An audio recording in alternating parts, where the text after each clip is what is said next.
మధ్యాహ్న సమయంలో జరిగే క్లాసుకున్న సహోదరులకు నా వందనాలు చెల్లిస్తున్నాను.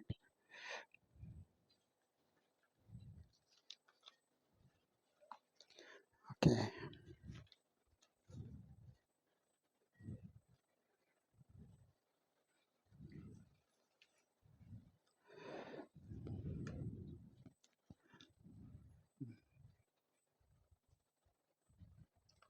రోమరాజుల్లో లేకపోతే సబ్జెక్ట్ ఏమిటంటే ప్రకటన గ్రంథం రాయబడిన సందర్భాన్ని ఆలోచిస్తున్నాం.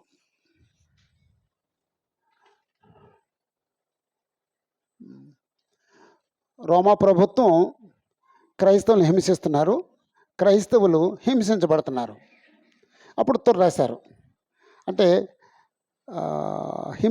హింసిస్తున్న వారికి శ్రమ కలుగుద్దని, హింసింపబడుతున్న వాళ్ళు ఆదరించబడతారని చెప్పడం ఈ గ్రంథకర్త యొక్క ఉద్దేశం. నిన్న 2 తెస్సలోనికయే చదివాం. 1వ అధ్యాయంలో అదే విషయం ఉందండి. అపోస్తలుడైన పౌలు తెస్సలోనికలో ఉన్న క్రీస్తు యొక్క సంఘానికి ఉత్తరం రాస్తూ, ఇప్పుడు శ్రమ పడుతున్న మీరు విశ్రాంతి పొందుతారు, ఇప్పుడు హింసిస్తున్న వాళ్ళు లేక శ్రమ పెడుతున్న వాళ్ళు శ్రమ పెట్టబడతారు అని చెప్పాడండి. మాతో కూడా విశ్రాంతి అన్నాడండి. ఆయన కూడా శ్రమ పెడుతున్న వాళ్ళలో ఉన్నాడు కాబట్టి. అప్పుడు రోమరాజులు కొందరేమో అనుకూలంగా ఉన్నారు, కొందరు ప్రతికూలంగా ఉన్నారు. ప్రతికూలంగా ఉన్న వాళ్ళలో నీరో, వెస్పేషియన్, డొమిషియన్ ఇలాంటి వాళ్ళు. ఇవి క్రొత్త సంగతులు ఏం కాదండి. మీ సెల్ ఫోన్లో ఈ హిస్టరీ ఉంటుందండి. ఒకసారి ఎప్పుడైనా ఖాళీగా ఉన్నప్పుడు మీరు వెరిఫై చేసుకోవచ్చండి. మీరు ఎప్పుడైనా బుక్ స్టోర్స్కి వెళ్ళినప్పుడు చర్చ్ హిస్టరీ పుస్తకాలు ఏమైనా దొరుకుతాయా అని అడగండి. దొరుకుతాయంటారు, లేకపోతే రప్పిస్తామంటారు. రప్పించుకోండి. నా దగ్గర వరల్డ్ చర్చ్ హిస్టరీ బుక్ ఉందండి నా దగ్గర. అంటే ప్రపంచంలోనే క్రిస్టియానిటీ ఎలా విస్తరించిందో తెలియజేసే పుస్తకం అండి అది. అలాగండి బోళ్ళని పుస్తకాలు ఉన్నాయని కొనుక్కోండి, చదువుకోండి. అలాగండి మీరు మీ విశ్వాసాన్ని స్థిరపరచుకోండి. ఓకే, రోమీయులు క్రైస్తవులను హింసించారు. ఎందుకు మేము హింసిస్తున్నారంటే వాళ్ళ విశ్వాసం వేరు, మన విశ్వాసం వేరు, లేకపోతే వీళ్ళ విశ్వాసం వేరు, వీళ్ళ విశ్వాసం వేరు. ఇంట్లో కూడా నీ విశ్వాసం వేరు, నీ భార్య విశ్వాసం వేరైతే నువ్వు నీ భార్యని హింసిస్తావు, లేకపోతే నీ భార్య నిన్ను హింసిస్తుంది. పూర్వం మా చిన్నతనంలో భార్య యేసుప్రభు పురుషులు యేసుప్రభు నమ్ముకునేవారు కాదు, స్త్రీలే నమ్ముకునేవారు. భార్య యేసుప్రభు నమ్ముకొని ప్రార్థనకి వెళ్ళి ఆలస్యంగా వస్తే భర్త ఇంట్లో పడుకొని తలుపు తీసేవాడు కాదండి. ఏమైనా ఐడియా ఉన్నాయా అలాంటి సంగతులు? తలుపు తీసేవాడు కాదండి. తెల్లవారులు భార్య వరండాలో కూర్చుని ఉండేదండి. పొద్దున్న లేచిన తర్వాత తీస్తాడు, తీసి కాపీ పెట్టు అంటాడండి, సిగ్గు లేకుండా. అప్పుడు తలుపు తీసి కాపీ పెట్టు అంటాడండి. బాబోయ్, నేను కళ్ళారా చూశానండి అలాంటివి. అలాగే స్త్రీలు కూడా సహకరించడండి. అంటే ఆమె నమ్మిన విశ్వాసానికి భర్త విశ్వాసం వేరుగా ఉంటే భార్య భర్తతో సహకరించదండి. ఏ విషయంలోనూ సహకరించదండి. నీ ఇష్టం, నాకు తెలీదు, ఏం చేసుకోవడం చేసుకో అంటది, అంతేనండి. అటు చచ్చిపోతాడండి ఆడు. అలా అది కుటుంబంలోనే ఒకరి విశ్వాసం వేరు, ఇంకొకరి విశ్వాసం వేరైతే భయంకరంగా ఉంటే మరి ప్రభుత్వాల సంగతి ఇంకెంత భయంకరంగా ఉంటుందండి. అంచేత చక్రవర్తి పూజ ప్రవేశించింది. ఆ చక్రవర్తిని ప్రభు అంటే సరే, లేకపోతే ఉండదండి, వాడికి లైఫ్ ఉండదండి, చంపేస్తారండి. ఓకే,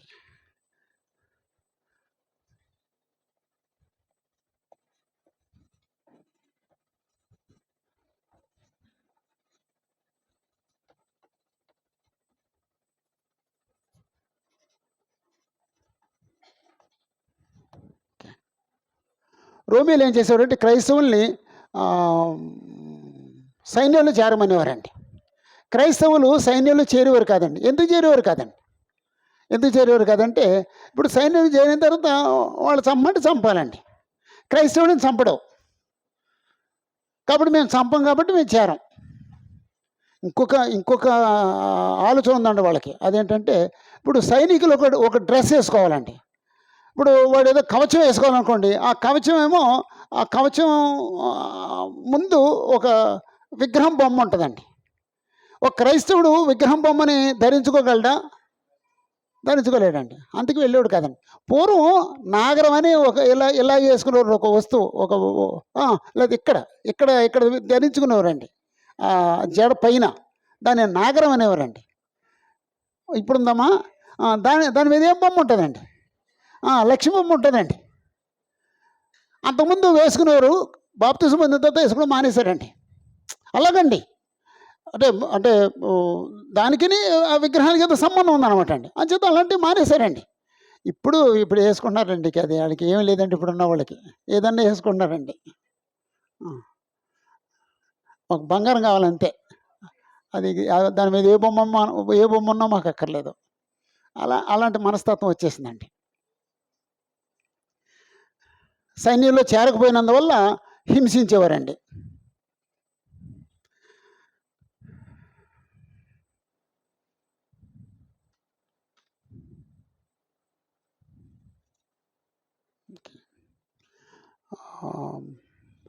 హింసించిన విధానాల్లో రెండు రకాలు కొంచెం మాట్లాడుకుందాం. హింసించిన విధానం.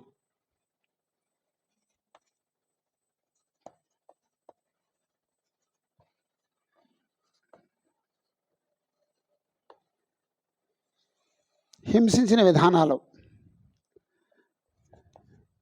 ఒకటి, ఇప్పుడు పరుగు పందెం ఉంటుందండి.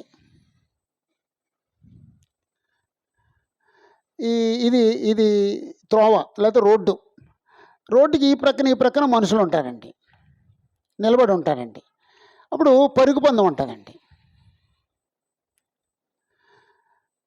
రాత్రులు ఏర్పాటు చేస్తారు. ఈ రాత్రులు ఏర్పాటు చేసినప్పుడు వీళ్ళకి లైటింగ్ ఉండాలి. అప్పుడు కరెంట్ లేదు. ఇటు మనుషులు పరిగెడతారు. ఆ పరిగెట్టేది కళ్ళారా చూడాలి. ఎవరెలా పరిగెడుతున్నారు, ఎవరు ముందెళ్ళారు అది చూడాలి. లైటింగ్ లేదు. అప్పుడు ఏం చేసేవారంటే ఒక రాటపాతి ఒక క్రైస్తవుణ్ణి, లేకపోతే ఇంకా కొంత కిందకి రాటపాతి ఒక క్రైస్తవుని కట్టేసి ఆ రాటకి తారు పూసి వెలిగించేవారండి. అలాగే ఇంకొక రాట ఈ రాటకి మనిషిని కట్టి తారు పూసి ఆ రోజంతా అంటే ఈవినింగ్ కట్టేసారు అనుకోండి, తారు పూసేశారు. ఇక అది ఎలాగుంటుందో చూడండి. 4 గంటలకు తారు పూసారనుకోండి, సాయంకాలం 6 గంటలకి ఏది వెలిగిస్తారు. అంతవరకు తారు అంటించుకుని బాధపడాలన్నమాట అండి. అప్పుడు 6 గంటలకి అదే పరుగు పందెం ప్రారంభమైంది. అప్పుడు 6 గంటలకి వెలిగిస్తారన్నమాట అండి. ఈయన ఇలా కాలిపోతూ ఉంటాడు. ఆ వెలుతురులో పరుగు పందెం జరుగుతుంది అన్నమాట అండి.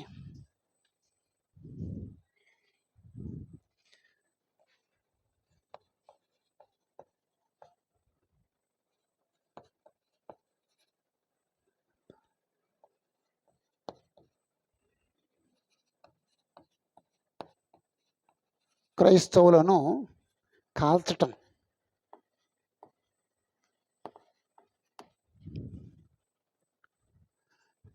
హతసాక్షులు అనే పుస్తకాలు ఉంటాయండి.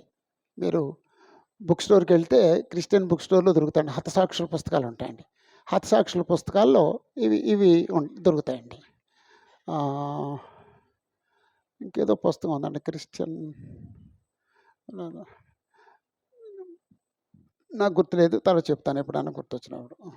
అలాంటి పుస్తకాల్లో ఈ ఇన్ఫర్మేషన్ అంతా దొరుకుతుందండి. ఓకే. ఇంకొకటండి, అంటే ఎరీనా ఉంటుందండి. ఎరీనా అంటే నాటకశాల లేదా ఒక స్టేడియం. థ్యాంక్ యూ అమ్మా. స్టేడియం ఉంటుందండి. ఆ స్టేడియం నిండా మనుషులు కూర్చుంటారండి. అందరూ కూర్చుంటారండి. రోమీలు కూర్చుంటారండి. క్రిస్టియన్స్ ఎవరు కూర్చోరండి, రోమీలు కూర్చుంటారండి. అప్పుడు కూర్చున్న తర్వాత ఒక క్రిస్టియన్ని ఆ ఎరీనాలో కూర్చుంటారు. స్టేడియంలో దించుతారండి మనిషిని. దించి ఒక సింహాన్ని విడిచిపెడతారండి. ఆ సింహమేమో అతని మీద గాండ్రించి పట్టుకుంటూ ప్రయత్నిస్తాడు. అతను తప్పించుకుంటాడు. ఎంతసేపు తప్పించుకుంటాడండి? ఆఖరికి కలిసిపోయి ఇంక దొరికేస్తాడండి. అది చంపేసి తినేస్తుందండి. వాళ్ళు చూసి త్రాగుతూ ఎంజాయ్ చేస్తారన్నమాట అండి. అదండి క్రిస్టియన్స్ అనుభవించిన శ్రమ అండి. అక్షరాలనండి. అంత ఇంకా క్రూరులు. యేసుప్రభుని నమ్ముకున్నాడు ఎవడైనా క్రూరుడే. యేసుప్రభుని నమ్ముకున్న తర్వాత కూడా క్రూరత్వం ఉందంటే మనం ఏర్పరచబడ్డవాళ్ళం. క్రూరత్వాన్ని డెవలప్ చేసుకోవద్దండి. సాధుత్వాన్ని డెవలప్ చేసుకుందాం. మెత్తని హృదయాన్ని డెవలప్ చేసుకుందామండి. యేసుప్రభు కలిగి ఉన్న మెత్తని హృదయాన్ని డెవలప్ చేసుకుందామండి. నేను యేసుప్రభుని నమ్ముకున్నాను, నాలో చాలా క్రూరత్వం ఉందని వాడు చేతులు ఎత్తండి ఎవరైనా ఉంటే. ఎవరు లేరండి. నేను ఒక్కడేనా? అమ్మో, మీరు అంత చాలా మంచి వాళ్ళు అయితేనే. మీ భార్యను ఎప్పుడు హింసించట్లేదు మీరు. అమ్మాయి భర్తను ఎప్పుడు హింసించట్లేదు. యేసుప్రభు క్రూరత్వం కలిగినోడా, మెత్తని హృదయం కలిగినోడా? ఎలా చెప్తారండి? ఏదైనా ఒక వచనం చెప్పండి. నలిగిరి రెల్లును కూడా విరవడు, మక్కమక్కలు ఆడుచున్న అవిసనారును ఆర్పడు అన్నాడండి. యెషయా గ్రంథం ఉందండి. మత్తయి సువార్త 12వ అధ్యాయం ఉందండి. అంటే నలిగిన రెల్లును విరువడంటే ఒక గడ్డి పనక నలిగిపోయింది. మనమైతే ఏం చేద్దాం? పడేస్తామండి. లేకపోతే గడ్డి పనక దొరుకుతుంది. ఎరా ఏం చెప్తున్నా, బాగున్నావా అని ఇలాగ దాన్ని ఇలా తింపుతూ పడేస్తూ మాట్లాడతామండి. ఆ యేసుప్రభు అయితే ఆ నలిగిపోయిన గడ్డి పరకను కూడా విరవడండి ఆయన. మక్కమక్కలు ఆడుచున్న అవిసనారును ఆర్పడనండి. అవిసనారుతో చేసిన తాడు అది కాలుతుంది అనుకోండి. చివరికి వచ్చిన తర్వాత గాలి లేకపోతేనేమో అలా కాలుతూ ఉంటుంది. ఆ పైనేమో బూడిద ఉంటుంది. గాలి వేసింది అనుకోండి, ఆ బూడిద ఊడిపోయి అది అది వెలుతురు కనపడుతుంది. అంటే కాలిపోయింది కనపడుతుందండి.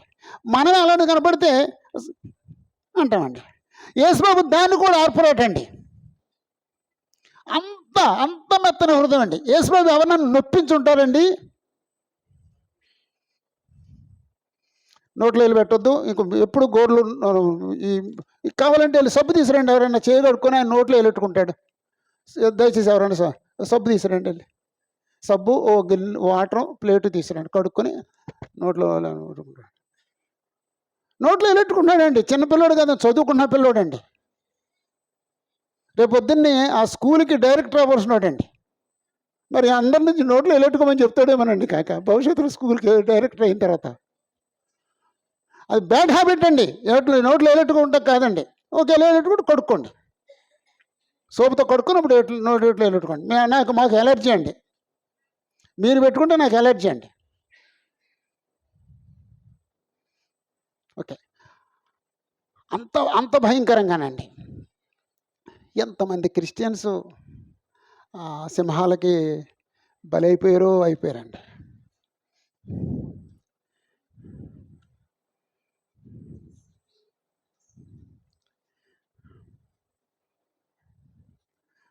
ఇంకొక ఆట ఉందండి వాళ్ళకి. అదేమిటంటే ఒక క్రిస్టియన్ పట్టుకొని ఒక చెట్టు కొమ్మ ఉంచి ఈ కాలు, ఈ చెయ్యి ఆ చెట్టుకి కడతారటండి. ఆ చెట్టు కొమ్మకు కడతారటండి. ఆ తర్వాత ఈ పక్కనున్న చెట్టు కొమ్మ ఉంచి ఈ కాలు, ఈ చెయ్యి ఆ కొమ్మకు కడతారటండి. విడిచిపెట్టేస్తారటండి. మనిషి అలా రెండు ముక్కలుగా చీలిపోతాడండి. ఆ చీలిపోయినప్పుడు ఆనందిస్తారటండి వాళ్ళు. అంటారనమాట అండి. ఇప్పుడు యేసుప్రభును కొరడాలతో కొట్టినప్పుడు నవ్వారు చూడండి. జీసస్ ఫిలింలో, ప్యాషన్ ఆఫ్ క్రైస్ట్లోను యేసుప్రభుని కొడుతున్న వాడు సైనికులు నవ్వుతారండి. అదండి ఆ క్రూరమైన స్వభావం అండి. క్రూరమైన స్వభావం అండి. అలాగే హింసించారటండి. అలాంటి పరిస్థితుల్లో క్రిస్టియన్స్ నిలబడ్డారండి. నేను అనుకుంటాను, అసలు అలాంటి పరిస్థితులు వస్తే అసలు మనం నిలబడతామా అనిపిస్తుందండి. ఒకసారి ఒక ఆయన ఎస్సీగా చదువుకున్నాడటండి. ఎస్సీగా చదువుకుంటే వాడి మీద రిపోర్ట్ చేశారటండి. ఈడు క్రిస్టియన్, ఎస్సీ కాదు, ఎస్సీగా చదువుకున్నాడని, ఆడు ఉద్యోగం చేస్తున్నాడని రిపోర్ట్ చేశాడు. ఈడు ఏం చేశాడో తెలుసండి, బైబిల్ తీసి పక్కింట్లో పెట్టాడండి. ఆ పక్కోళ్ళ ఇంట్లో పెట్టేశాడండి బైబిల్లో. ఆడు మ్యారేజ్ సర్టిఫికెట్టు, క్రిస్టియన్ మ్యారేజ్ ఫోటోలు,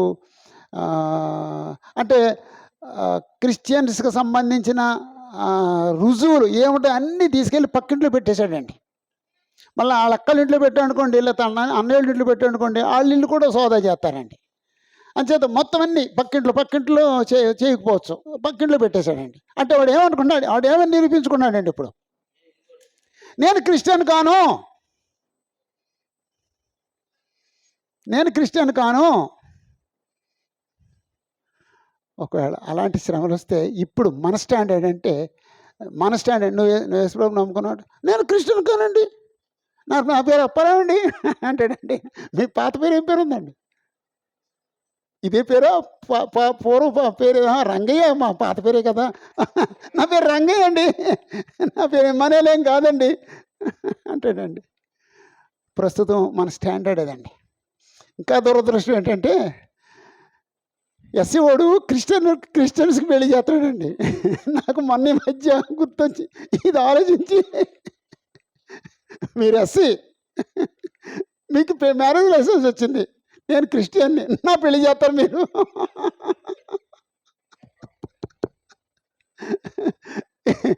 ఎస్సీ పాస్టర్ క్రిస్టియన్కి పెళ్లి చేస్తాడండి. మీది మారిందా, అలాగే ఉందా? మార్చుకోండి. దారుణం అండి.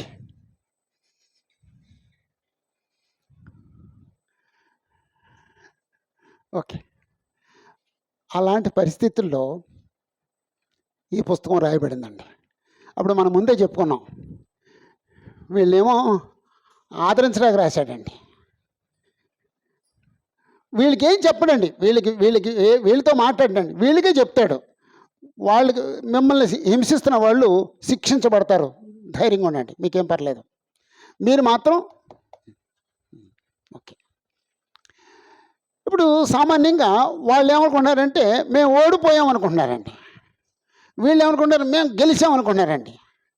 ఎవరు గెలిచారండి? వీళ్ళు గెలిచారండి, వీళ్ళు ఓడిపోయారండి. ఇంట్లో అంటే భార్య భర్తకి చిన్న చిన్న మనస్పర్ధలు వచ్చినాయి,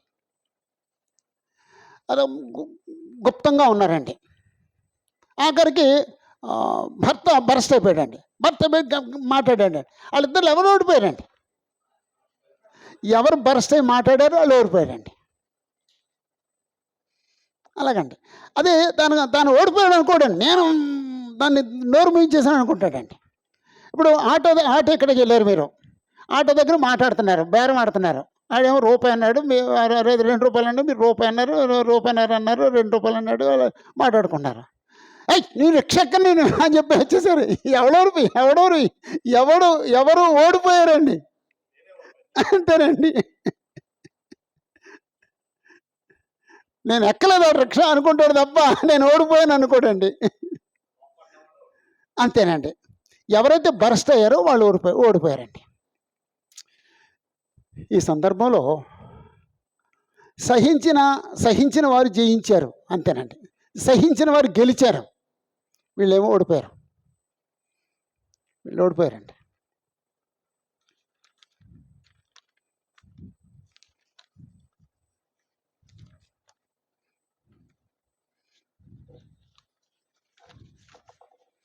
ఓకే, అప్పుడు ఈ భాష ఎందుకు వాడారు ఒకసారి?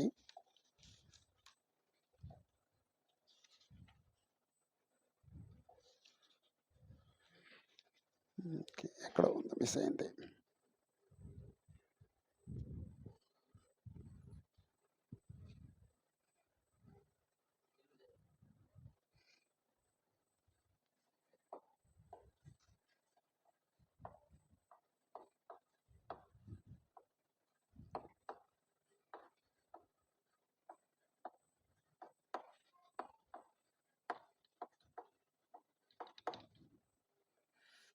అలంకారిక భాషను ఎందుకు వాడారు?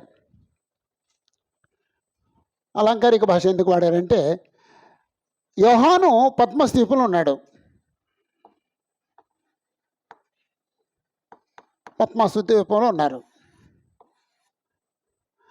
అప్పుడు ఆయన చుట్టూ ఎవరు ఉంటారండి? సైనికులు ఉంటారండి, రోమా సైనికులు ఉంటారండి. అప్పుడు ఈయనొక లెటర్ రాసి ఈ చిన్న ఆసియాకు పంపించగలడండి, పంపలేడండి. మరి ఎలా పంపిస్తాడండి? ఇక్కడ సైనికులకి ఇవ్వాలండి, అయ్యా మీరు వాళ్ళకి ఇవ్వండి అని. అప్పుడు వీళ్ళు మరి ఏదో అంచెల వాళ్ళ వల్ల పంపిస్తారండి. ఇప్పుడు సైనికులకి ఇచ్చాడు ఉత్తరం. సైనికులు చదవకుండా ఇచ్చేస్తారండి? చదువుతారండి. ఎందుకంటే ప్రతిదీ తెలియాలండి. వాళ్ళు బానిసలు కాబట్టి బానిస ప్రతి ఆలోచన తెలియాలండి. వాడు ఏమన్నా తిరుగుబాటు చేస్తున్నాడా, లేకపోతే మాకు లోపడుతున్నాడా, ఆ సంగతి తెలియాలండి. అని చేత చదువుతారండి. చదివిన తర్వాత మనల్ని క్రైస్తవులు హింసిస్తున్న రోమీలు నాశనం అయిపోతారు అని రాశాడు అనుకోండి, ఆ ఉత్తరం వెళ్తుందండి, చింపేసి బూటు గొంతు నొక్కేస్తారండి. అంచేత సైనికులకి అర్థం కాకూడదు, ఉత్తరం పొందిన వాళ్ళకి అర్థం అవ్వాలి. అందుకు ఈ భాష వాడారండి. అలంకారిక భాష ఎందుకు వాడారంటే, సైనికులకు అర్థం కాకూడదు,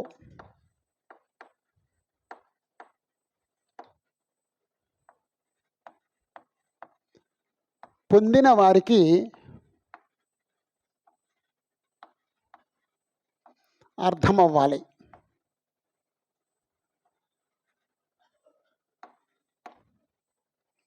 సైనికులకు అర్థం కాకూడదు, పొందిన వాళ్ళకి అర్థం అవ్వాలి.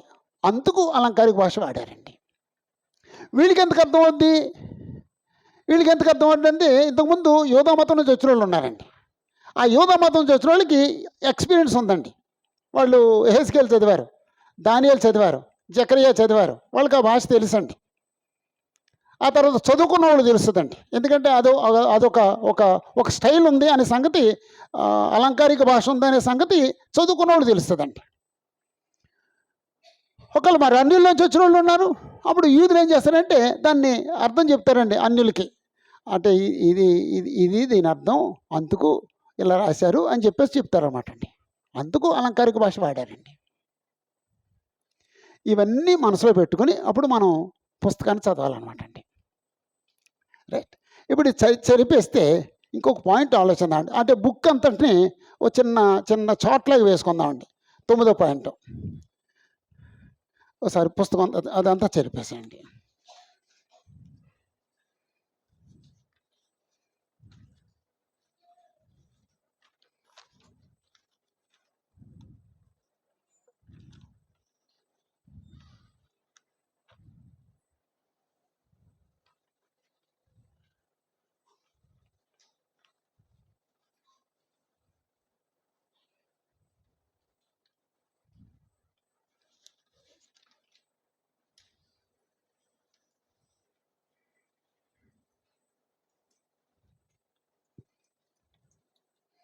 లేకపోతే ఎందుకు అనేది చెప్పలేదు,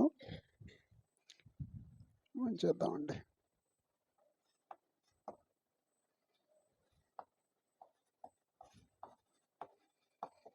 ప్రకటన గ్రంథము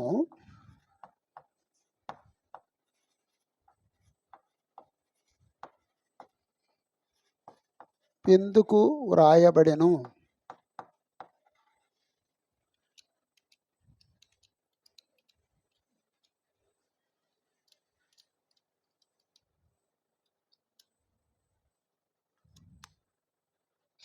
ప్రకటన గ్రంథం ఎందుకు రాయబడింది?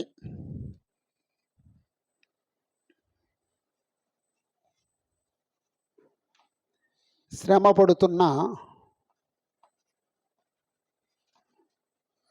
పడుచున్న రోమీయులను ఆదరించుటకు. సారీ క్రైస్తవులను.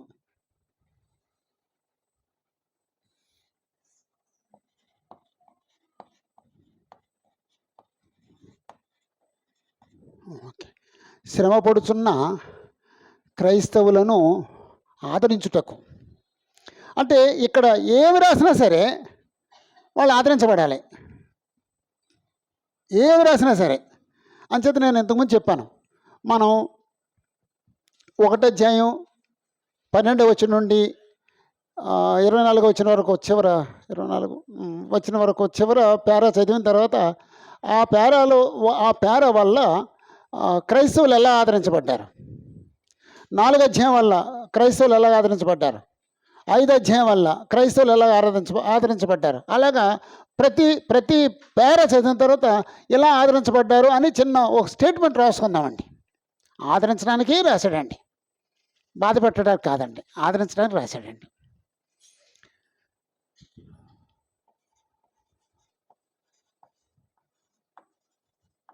రోమీలకు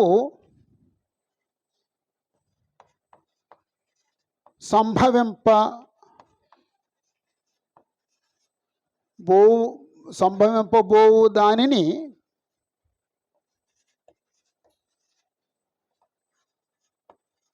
తెలియజేయుటకు.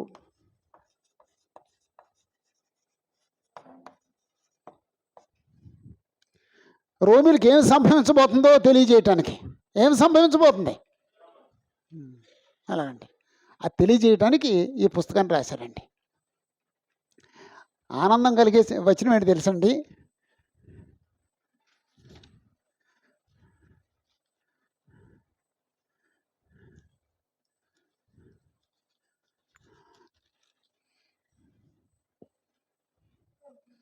పంతొమ్మిది అధ్యాయం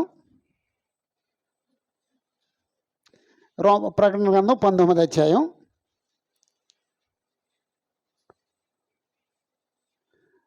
19వ వచనం, అయితే 19వ వచనం నుండి ప్రకటన గ్రంథం 19వ అధ్యాయం 19వ వచనం నుండి. మరియు ఆ గుర్రం మీద కూర్చున్న వానితోనూ ఆయన సేనతోనూ యుద్ధం చేయుటకై ఆ క్రూర మృగమును భూరాజులను వారి సేనలను కూడి ఉండగా చూచి తిని. అప్పుడు ఆ మృగమును దాని ఎదుట సూచక్రియలు చేసి దాని ముద్రను వేయించుకొనిన వారిని, ఆ మృగపు ప్రతిమకు నమస్కరించిన వారిని మోసపరిచిన ఆ అబద్ధ ప్రవక్తయు, ఆ మృగమును ఆ అబద్ధ ప్రవక్తయు పట్టబడి వారిద్దరూ గంధకములతో మండు గుండములో అగ్నిగుండములో ప్రాణముతోనే పడవేయబడిరి. అదండి, ఆ మృగమును ఆ అబద్ధ ప్రవక్తయు పట్టబడి వారిద్దరూ అగ్నిగుండములతో మండు అగ్నిగుండములో ప్రాణముతోనే పడవేయబడిరి. అది అద్భుతమైన వచనం అండి. 20వ అధ్యాయంలో 10వ వచనంలో వారిని మోసపరిచిన అపవాది అగ్నిగంధకములు గల గుండములో పడవేయబడిను. అచట ఆ క్రూర మృగమును అబద్ధ ప్రవక్తయు ఉన్నారు. వారు యుగయుగములు రాత్రి పగళ్ళు బాధింపబడుదురు. వారిని మోసపరిచిన అపవాది అగ్నిగంధకములు గల గుండములో పడవేయబడిను. అపవాది అగ్నిగుండంలో పడవేయబడ్డాడు. అంతకంటే గొప్ప పదం ఏముందండి?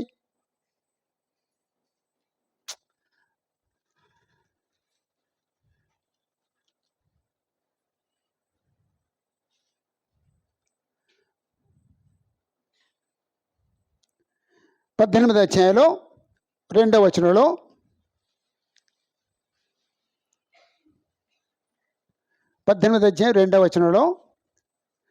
తర్వాత అతడు గొప్ప స్వరముతో ఆర్భటించి ఇట్లనెను, మహాబబులోను కూలిపోయాను. ఏదండి మహాబబులోను? రోమ్ అండి. రోము కూలిపోద్దని చెప్పాడు. అబద్ధ ప్రవక్త క్రూర మృగము అంటే రాజు మతం అగ్నిగణంలో వేయబడుతుంది అన్నాడు. సాతాను అగ్నిగుండంలో వేయబడతాడు అన్నాడు. అంతకంటే గొప్ప మాటలు ఏమున్నాయండి? కాబట్టి ఆ మాటలు చదివితే క్రైస్తవులకి ఏమవుద్దండి? ఆదరణ కలుగుద్దండి. ఓకే. అంటే ప్రకటన గ్రంథం ఎందుకు రాయబడిందంటే క్రైస్తవుల్ని ఆదరించడానికి రాయబడిందండి. ప్రకటన గ్రంథం ఎందుకు రాయబడిందంటే రోమీలకు సంభవింపబోయే వాటిని తెలియజేయడానికి రాయబడిందండి. ఇక్కడ శ్రమలుంటాయి సహించండి అని రాశాడా? శ్రమలు తీసివేయబడతాయి అని రాశారా? శ్రమలుంటాయి సహించండి. శ్రమలు తీసేస్తానని దేవుడు రాయలేదండి, రాయించలేదండి బైబిల్లో, అదే లేకపోతే ప్రకటన గ్రంథంలో. ప్రకటనలోనే కాదు, ఎక్కడా రాయలేదండి శ్రమలు తీసేస్తానని రాయలేదండి. మన జీవితంలో భోజనం ఎలాగైతే ఒక పాత్ర ఉందో, మన జీవితంలో పాత్ర ఉందో, శ్రమలు కూడా ఓ పాత్ర. బైబిల్ ఎలాగైతే మనకు పాత్ర అంటే మనతో ఉంటుందో బైబిల్, అలాగే శ్రమలు కూడా మనతో పాటు ఉంటాయండి. ఎందుకండి? బైబిల్ ఏమో మనల్ని బలపరచడానికి, శ్రమలేమో మన స్థిరపరచడానికి. శ్రమలు మన స్థిరపరచడానికి, నిలబెట్టడానికి.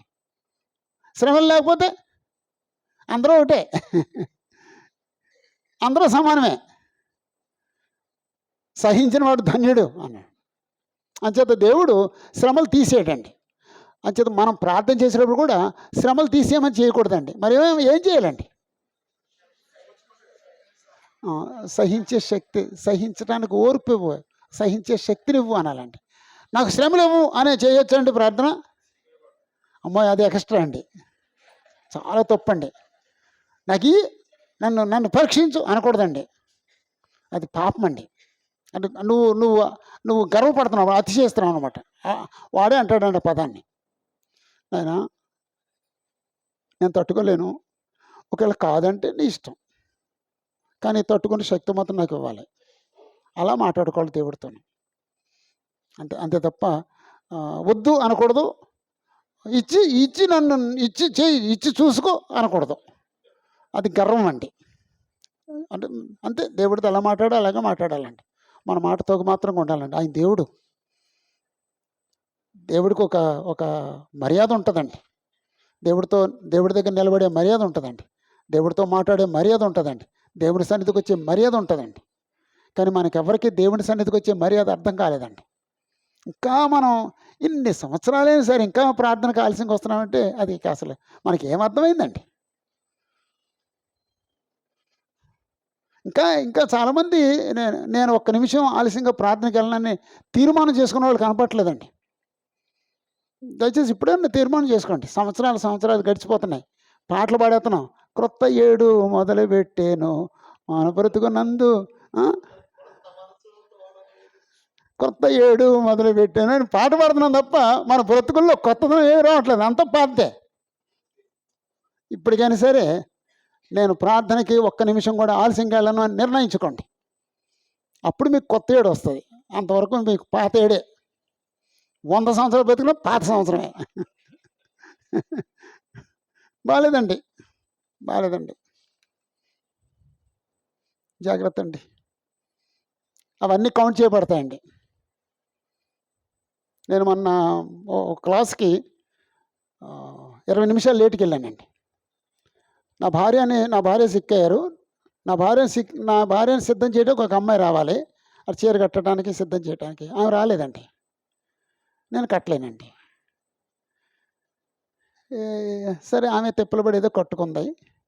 సరే, లేట్ అయిపోయింది.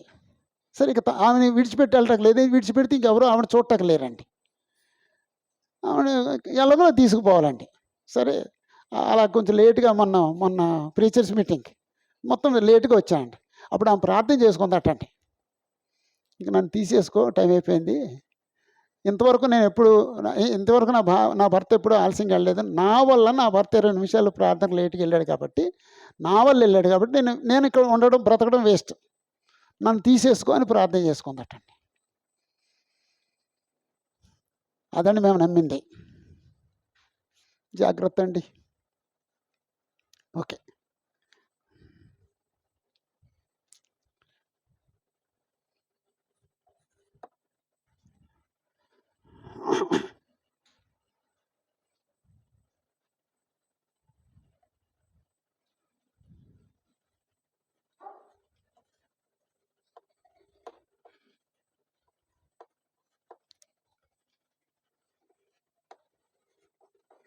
ప్రకటన గ్రంథం 8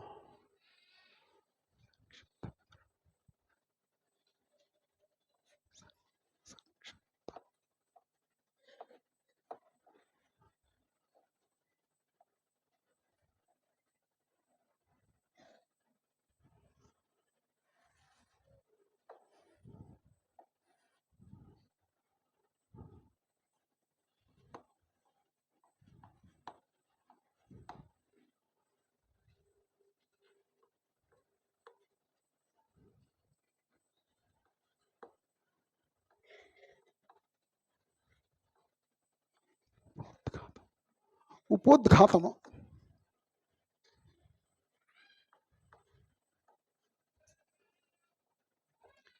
మొదటి 8 వచనాలు ఉపోద్ఘాతం.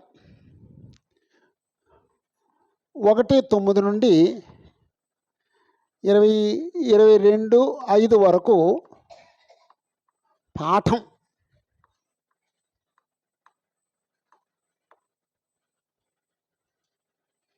22:6 నుండి 21 వచనం వరకు ముగింపు. అలాగండి. అంటే ఇది అలా చదివితే అది పత్రిక అండి, లేకపోతే ఉత్తరం. ఆ పత్రిక స్టైలు అనటానికి ఇది రుజువు ఇదే. ఓకే.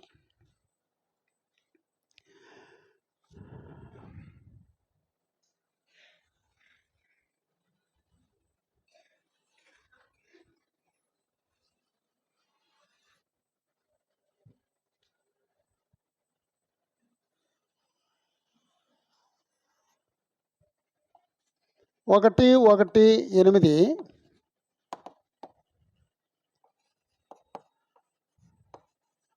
ఉపోద్ఘాతము.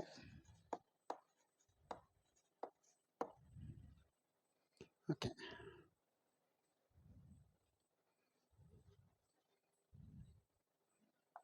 1:9:20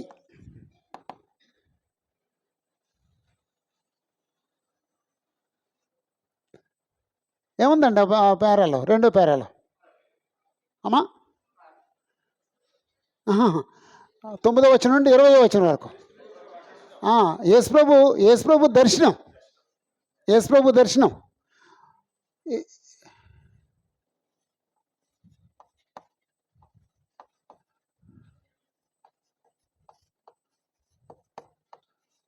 యేసుప్రభు దర్శనము.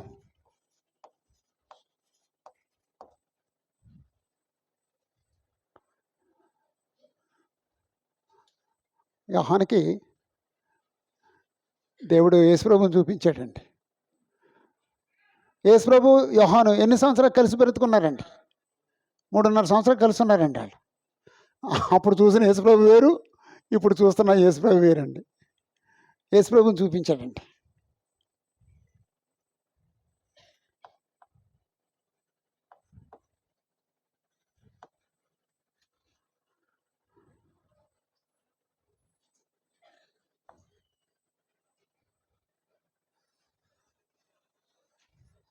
రెండు మూడు అధ్యాయాలు ఏముందండి?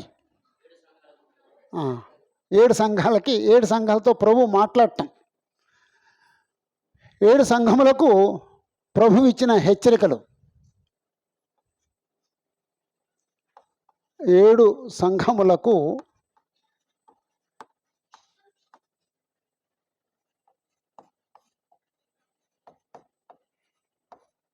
ప్రభు ఇచ్చిన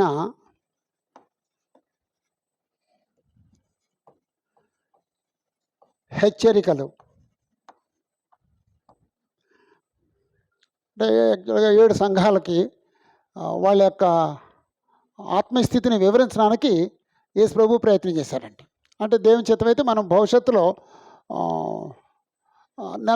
నెలకొక సంఘాన్ని గురించి ఆలోచిద్దామండి. 7 సంఘాలు ఒకేసారి చెప్పుకుంటేనేమో 2 మంత్స్ దానికి సరిపోద్దండి. అలా కాకుండా దేవుని చిత్తమైతే వచ్చే నెల ఎఫెసీ సంఘం గురించి చదువుదామండి.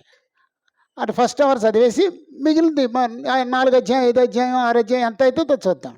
ఆ తర్వాత నెల రెండో సంఘాన్ని గురించి, ఆ తర్వాత నెల మూడో సంఘం, అలా 7 సంఘాల గురించి 7 నెలలు చెప్పుకుందామండి. ఫస్ట్ అవరు ఆ సంఘాన్ని గురించి. అప్పుడు మనకేమవుద్దంటే ఒకే సంఘాన్ని గురించి ఆలోచిస్తే మనం కన్ఫ్యూజ్ అవ్వమండి. మా ఇళ్ళలాగా కలిపేసుకోం. ఒకే సంఘం మనసులో ఉంటుంది, వాళ్ళ ఆత్మీయస్థితి మనసులో ఉంటుంది. అప్పుడు మనకి హెచ్చరిక దొరుకుద్ది. మనం ఎఫ్ఎస్సిలో ఉన్న క్రీస్తు యొక్క సంఘంలాగా మొదటి ప్రేమను వదిలిపెట్టేసుకోకూడదు అని హెచ్చరించబడి వెళ్ళిపోతామండి. అలాగనమాట. అలా చదువుదామండి. నెలకు ఒక సంఘాన్ని గురించి చదువుదాం. 7 నెలలు 7 సంఘాల గురించి చదువుతున్నాం. ఓకే.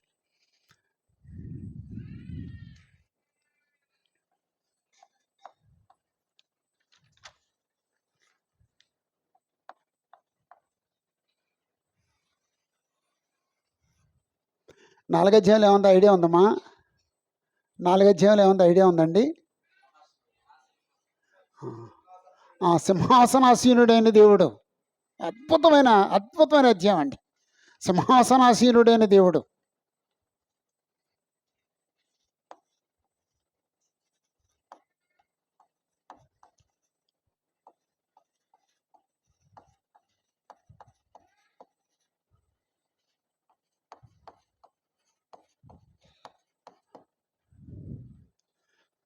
అంటే ప్రకటన గ్రంథంలో 1 అధ్యాయంలోనేమో యేసుప్రభు కనపడతాడండి. భయంకరమైన రూపంలో కనపడతారండి. 4 అధ్యాయంలోనేమో యెహోవా దేవుడు కనపడతారండి. 5 అధ్యాయంలో ఇద్దరు కనపడతారండి. అలాగనమాట అండి. కాబట్టి సింహాసనాసీనుడైన దేవుడు అంటే అప్పుడు తొందర లేదు. మనం చదివిన తర్వాత అప్పుడు మీరు 4 అధ్యాయం పైన ఈ హెడ్డింగ్ పెట్టుకుందరు కానండి. ఇంకొకసారి తొమ్మకండి.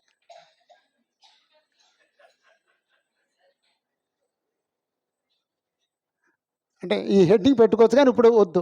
మనం 4 అధ్యాయం చదివిన తర్వాత అప్పుడు మీరు అంటే అంటే అది అది అంగీకరించి పూర్ణ హృదయంతో హెడ్డింగ్ పెట్టుకుందరు కానండి.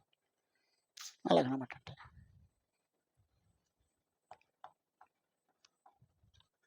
5 అధ్యాయం 1:14.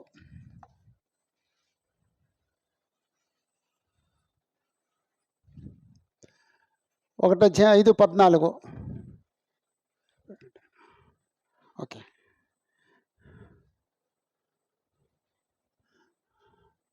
ఏముందండి 5 అధ్యాయంలో? అమ్మా పెద్దలమ్మ అంటే పెద్దలేమో చిన్న చిన్న చిన్న సంఘటన అండి. అసలు మొత్తం పిక్చర్ ఏంటండి, ఫిగర్ ఏంటండి? దేవుడైన యెహోవా సింహాసనం మీద కూర్చున్నారు. ఆయన చేతిలో ఒక గ్రంథం ఉంది. ఆ గ్రంథాన్ని విప్పోళ్ళు ఎవరు లేరటండి. అసలు చూసేవాళ్ళు కూడా లేరటండి. అప్పుడు అందరూ ఏడుస్తున్నారండి. యోహాను ఏడుస్తున్నాడండి. అయ్యో మరి ఎలాగా అంటే ఈ గ్రంథం చేతిలో ఉందంటే దాని అర్థం ఏంటంటే ఈ శ్రమలకు పరిష్కారం ఏంటో ఈ గ్రంథంలో ఉంటుంది అనమాట అండి. పరిష్కారం తెలియట్లేదని ఏడుస్తున్నాడండి. అప్పుడు ఎవరో పెద్దలు చెప్పారండి, నువ్వు ఏడవద్దు, ఆ గ్రంథాన్ని విప్పగలిగిన ఒక ఆయన ఉన్నాడు అని చెప్పేసి యేసు ప్రభు అనమాట అండి. అంచేత దేవుని చేతిలో ఉన్న ముద్రలు ఇప్పుడకు యోగ్యుడైన గొర్రెపిల్ల.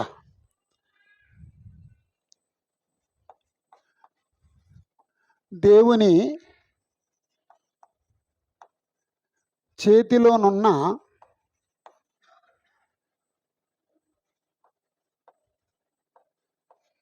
ముద్రలు విప్పుటకు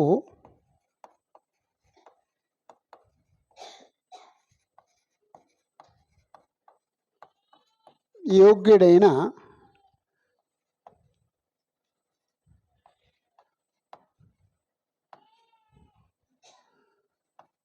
గొర్రెపిల్ల. ఎవరండి గొర్రెపిల్ల? క్రీస్తు. ఏదో పాట ఉందండి, ఆయన కనపట్లేదు నాకు.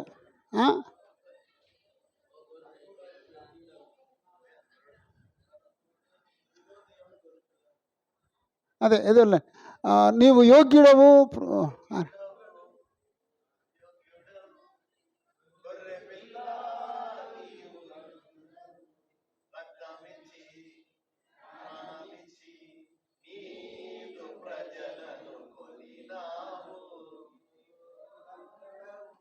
అదే అదే అదో పాట ఉందండి. అదే అదే నేను ఆయన గురించి చూస్తున్నాను, కనపడలేదండి, వెళ్ళిపోయినట్టున్నాడండి.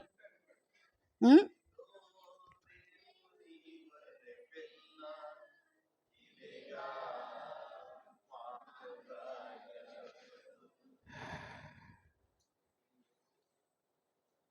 ఓకే.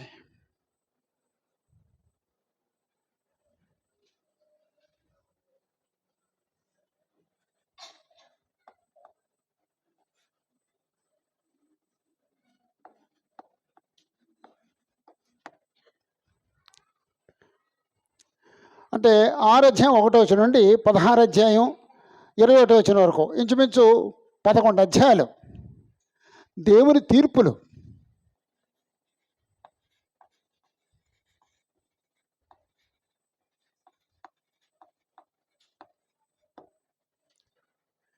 ఇప్పుడు సరే, ముందు రాసుకోండి. దేవుని తీర్పులు.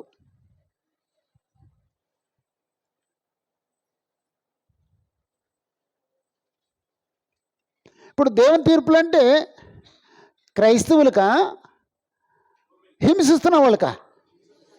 హింసిస్తున్న వాళ్ళకండి. దేవుని తీర్పులు హింసిస్తున్న వాళ్ళకి, హింసించబడుతున్న వాళ్ళు కాదు. దేవుని తీర్పులు క్రైస్తవులకు కాదు, రోమీలకి. ఇప్పుడు రోమీలకి తీర్పులు అని చెప్పేసి అంటే అది చదివి మనం భయపడుతున్నామండి. ఇప్పుడు అంటే మనం ఏంటో తెలియకుండా, ఆ పుస్తకం ఏంటో తెలియకుండా భయపడుతున్నామండి. మనం క్రైస్తవులం, భయపడవలసిన అవసరం లేదు. భయంతోనూ వణుకుతోనూ, భయం ఎందుకు పడాలండి? రక్షణ కోల్పోతానేమో అని భయపడాలండి. శిక్షలు వస్తే నన్ను దేవుడు నా మీద తీర్పులు పంపిస్తాడు అని భయపడక్కర్లేదు. పంపడం. ఎందుకంటే నువ్వు క్రీస్తునందు ఉన్న వారికి ఏ శిక్ష విధి లేదు.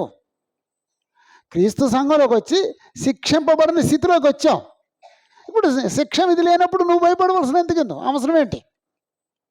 ఒకవేళ క్రీస్తుని విడిచిపెట్టేసి పాపంలో కొనసాగితే మాత్రం ఎవరికైనా శిక్ష తప్పదు.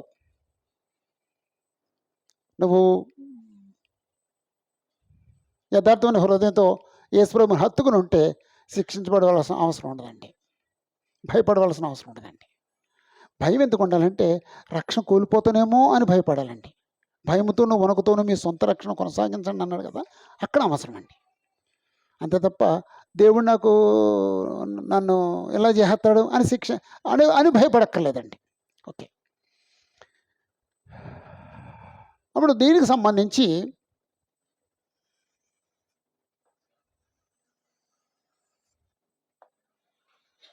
ఈ 3 భాగాలండి.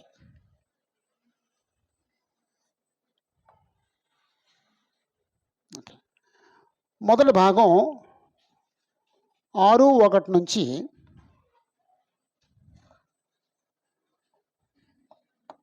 8:5 వరకు 7 ముద్రలు లేదా ముద్రలు. ఇక్కడ ముద్రలు కనపడతాయి. ఇక్కడ ముద్రలు కనపడతాయి. ఒక్కొక్క ముద్ర విప్పుతారన్నమాట అండి.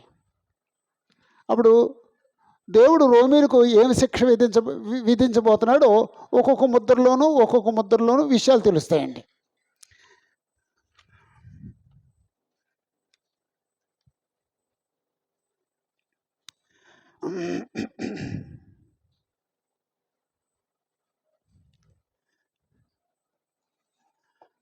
ఎనిమిది 6 నుండి 11:9 వరకు బూరలు.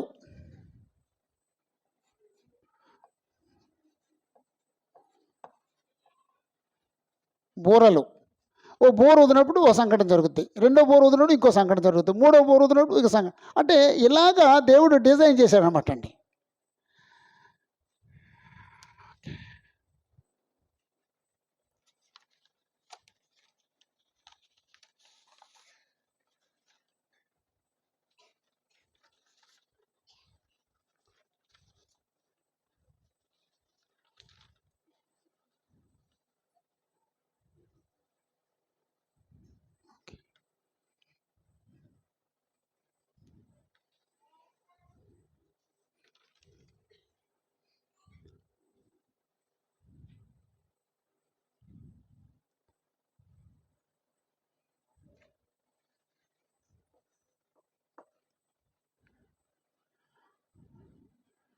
16:1 నుండి 16:21 వరకు 7 పాత్రలు.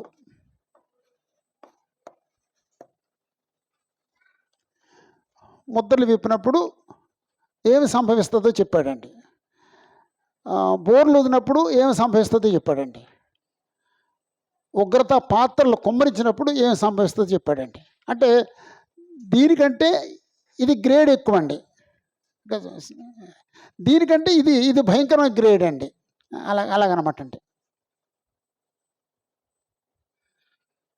అలాగండి.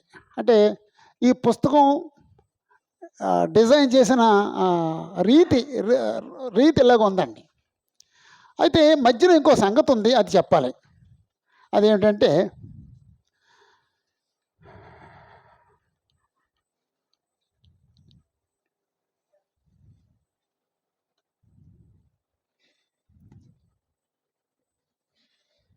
అలాంటి ఎలా విడిచిపెట్టేస్తే చాలా తేలిగ్గా ఉంటుంది, కానీ మరి కొన్ని అధ్యాయాలు మిస్ అయిపోతాం.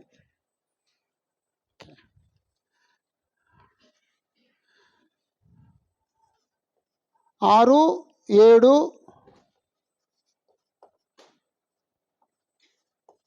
ముద్రల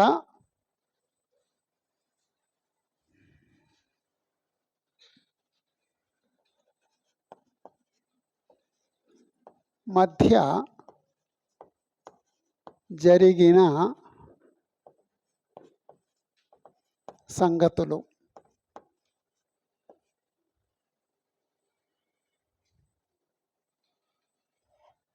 ఇంతకుముందు చెప్పాను నేను.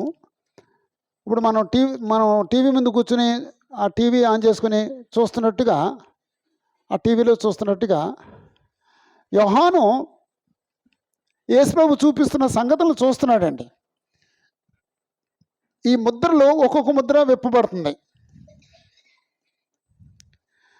6వ ముద్ర 7వ ముద్రకు మధ్యన ఏదో సంఘటన జరిగిందండి. ఎవరికైనా గుర్తుందండి? 6వ ముద్రకి 7వ ముద్రకి మధ్యన ఏదో సంఘటన జరిగిందండి. ఓకే,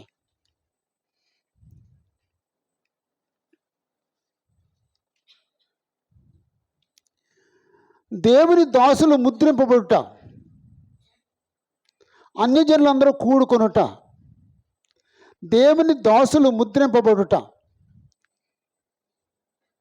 లేకపోతే వచనం వేసేద్దాం. 7:1-8 7:1-8లో దేవుని దాసులు ముద్రింపబడుట.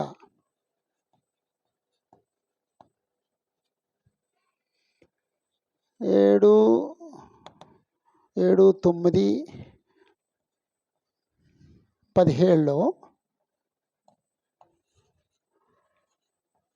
అన్యజనులు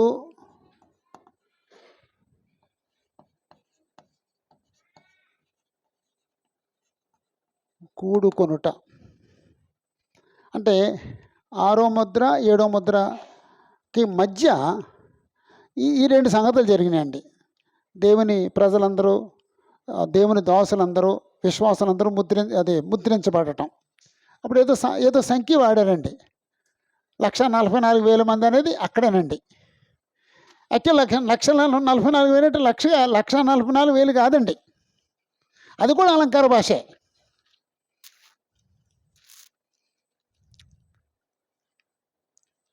ఆరు అధ్యాయంలో ముద్రలు అనుకున్నాం కదా. 6 అధ్యాయం 1 నుండి 8, 10, 18, 5 వరకు 7 ముద్రలు అనుకున్నాం కదా. 6 అధ్యాయం 1వ వచనం చూడండి. ఆ గొర్రెపిల్ల ఆ 7 ముద్రల్లో మొదటి దాన్ని విప్పినప్పుడు నేను చూడగా అన్నాడండి. 3వ వచనంలో ఆయన 2వ ముద్రను విప్పినప్పుడు, 5వ వచనంలో ఆయన 3వ ముద్రను విప్పినప్పుడు, 7వ వచనంలో ఆయన 4వ ముద్రను విప్పినప్పుడు, 9వ వచనంలో ఆయన 5వ ముద్రను విప్పినప్పుడు, 12వ వచనంలో ఆయన 6వ ముద్రను విప్పినప్పుడు అన్నాడండి. 6వ ముద్ర విప్పిన తర్వాత 7వ ముద్ర విప్పడానికి మధ్యలో 2 సంగతులు జరిగినాయండి. 7 అధ్యాయంలో 2 సంగతులు ఉన్నాయి. అప్పుడు 8:1 ఆయన 7వ ముద్రను విప్పినప్పుడు అంత ఆర్డర్గా రాయబడింది అనమాట పుస్తకం. అంటే మనం పుస్తకం లోపలికి వెళ్ళట్లేదు, జస్ట్ ఆ పుస్తకం అవుట్లైన్ చూస్తున్నామండి, సంక్షిప్త వివరణ చూస్తున్నామండి, అవుట్లైన్ చూస్తున్నామండి. అంటే కంగారు పడక్కర్లేదు, అంత ఈజీగా మనం చదువుకోవచ్చు. అంటే ఇది చెప్పకుండా వెళ్ళిపోతే చాలా ఈజీగా ఉంటుంది. అయితే ఇది చెప్పకుండా ఉంటే ప్రశాంతంగా ఉంటుందండి. ఇది చెప్తే కొంచెం కన్ఫ్యూజన్గా ఉంటుందండి. అయినా చేసి చెప్పుకోవాలండి, ఎందుకంటే మనం రేపు పొద్దున్న దాన్ని ఫేస్ చేయాలి, అది చదవాలి మనం. అంచేత చెప్పుకున్నాను అనమాట అండి. ఓకే, ఇవి ముద్రలు. అంటే ఇది ఎలా ఉంటుందంటే,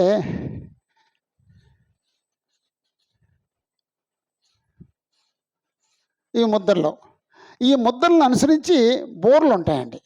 ఇది ఈ 7వ ముద్ర దగ్గర నుంచి మళ్ళీ బోర్లు.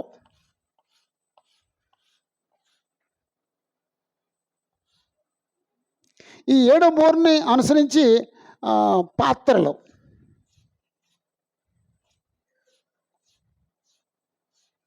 ఇలాగ ఉంటుంది అనమాట అండి. ఇవేమో ముద్రలు, ఇవేమో బోరలు, ఇవేమో పాత్రలు. అలా 7వ దాన్ని కంటిన్యూషన్ ఇది, 7వ దాని కంటిన్యూషన్ ఇది.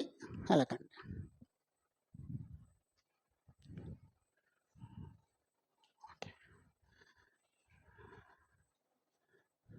అప్పుడు 8:6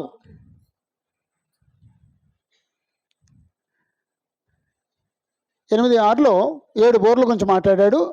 8:7 చూడండి. 8:7 మొదటి దూత బోర ఊదినప్పుడు అన్నాడండి.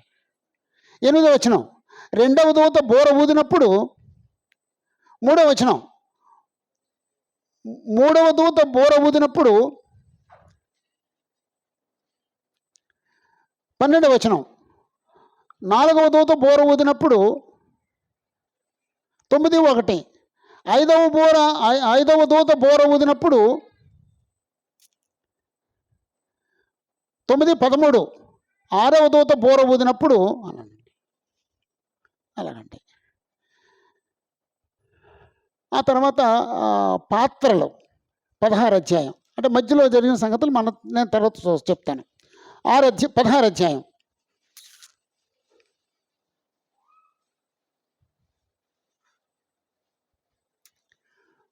16:2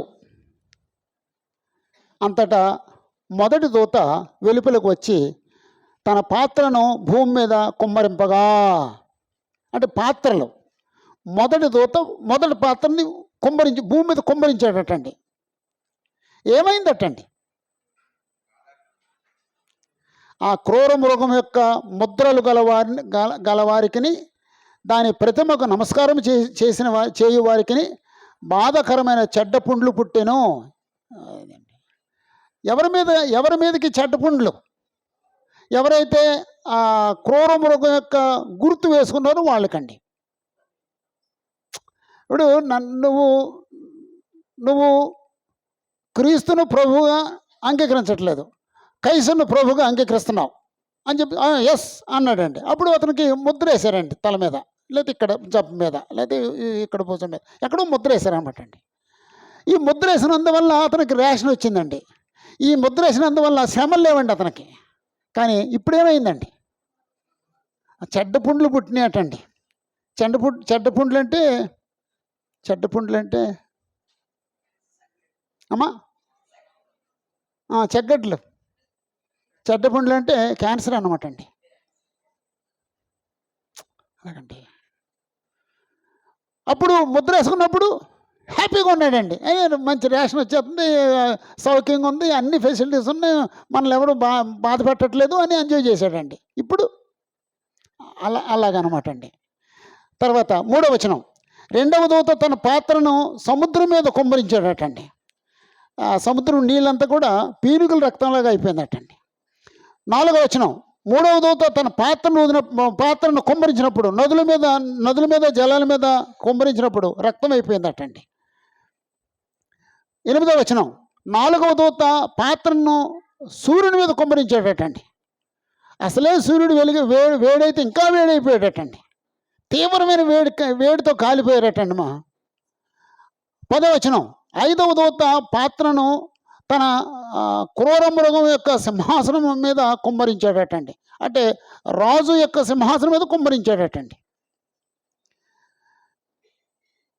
12వ వచనం, 6వ దూత పాత్రను యూఫ్రటీస్ అను మహానది మీద కుమ్మరించాడటండి. 17వ వచనంలో 7వ దూత తన పాత్రను వాయుమండలం మీద కుమ్మరింపగా సమాప్తమైంది. ఇక శ్రమలు లేవండి. అంటే ఈ శ్రమలు ఎందుకట? నాశనం చేసానుక, మారు మనసు పొందమని హెచ్చరించడానిక. అప్పటికి కూడా రోమీలు చెరిపేశాం. అప్పటికి కూడా రోమీలకి మారు మనసు పొందే అవకాశం ఇచ్చాడండి దేవుడు. దేవుడు ఎంత గొప్పోడంటే తన ప్రజల్ని హింసిస్తున్న రోమీలు కూడా మారు మనసు పొందాలని కోరుకున్నాడటండి. ఆ పదం చూడండి, 9వ వచనం, 16వ అధ్యాయం 9వ వచనం, 16:9. కాగా మనుషులు తీవ్రమైన వేడితో కాలిపోయి ఈ తెగుళ్ళ మీద అధికారం గల దేవుని నామమును దూషించిరి. తెగుళ్ళ మీద అధికారం ఎవరండి? దేవుడు. ఆయన నామాన్ని దూషించారటండి. కానీ ఆయనను మహిమపరచునట్లు వారు మారు మనసు పొందిన వారు కారు. కాబట్టి అక్కడ మనం పాఠం నేర్చుకోవచ్చండి. మనకి ఏదన్నా ప్రాబ్లం వచ్చింది, ఏం చేయాలండి? దేవుడి మీద తిరుగుబాటు చేయాలా, మారు మనసు పొందాలా? అంతేనండి. 11వ వచనం, తమ కలిగిన వేదనను బట్టి పొండ్లను బట్టి పరలోకమందున దేవుని దూషించిన కానీ తమ క్రియలను మాని మారు మనసు పొందిన వారు కారు. అంటే మారు మనసు పొందిన వారు కారు అని చెప్పేసి అంటే దేవుడు ఏం కోరుకున్నాడు అన్నమాట? మారు మనసు పొందాలని కోరుకున్నాడు. రోమీలు కూడా మారు మనసు పొందాలని కోరుకున్నాడండి. దేవుడు అంత గొప్పవాడండి. ఇంకా ఎవరు మారు మనసు పొందాలని కోరుకున్నాడండి దేవుడు? పాతనిబంధన కాలంలో ఆహాబు మారు మనసు పొందాలని కోరుకున్నాడండి దేవుడు. కానీ ఆహాబు మారు మనసు పొందలేదండి. కానీ కొంచెం దుఃఖపడితే దేవుడు కరిగిపోయాడండి. అది దేవుని మనసు, అది దేవుని మనసు. ఓకే,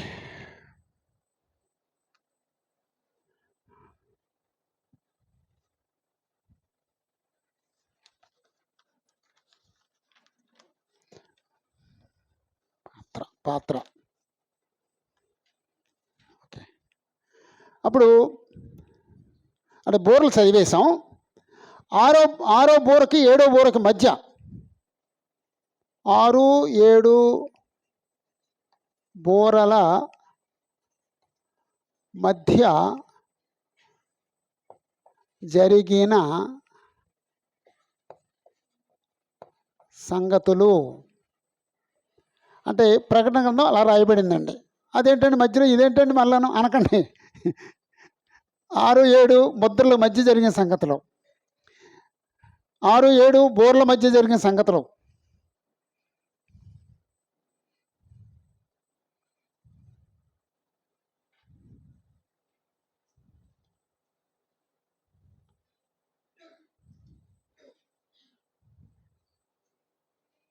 ఆరు 7 కాదండి, 7వ బోరకని సారీ 7వ బోరకని పాత్రలకు మధ్య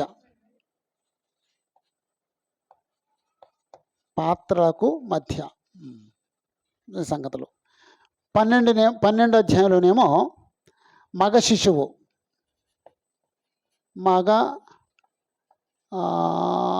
శిశువును కనిన స్త్రీ. 12 అధ్యాయం ఏదో స్పెషల్గా ఉంటుందండి. మగ శిశువుని కనిన స్త్రీ గురించి ఉంటుందండి 12 అధ్యాయంలో.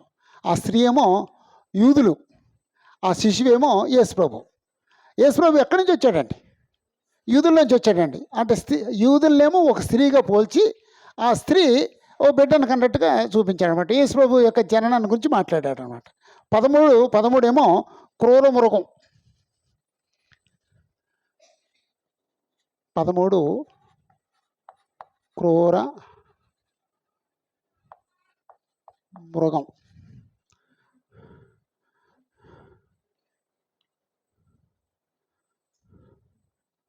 14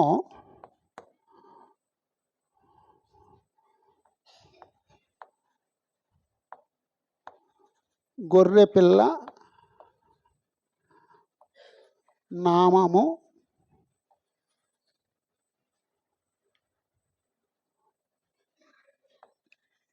లిఖించబడిన వారు.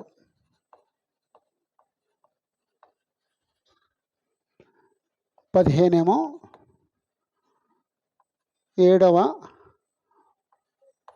ఉగ్రత పాత్ర.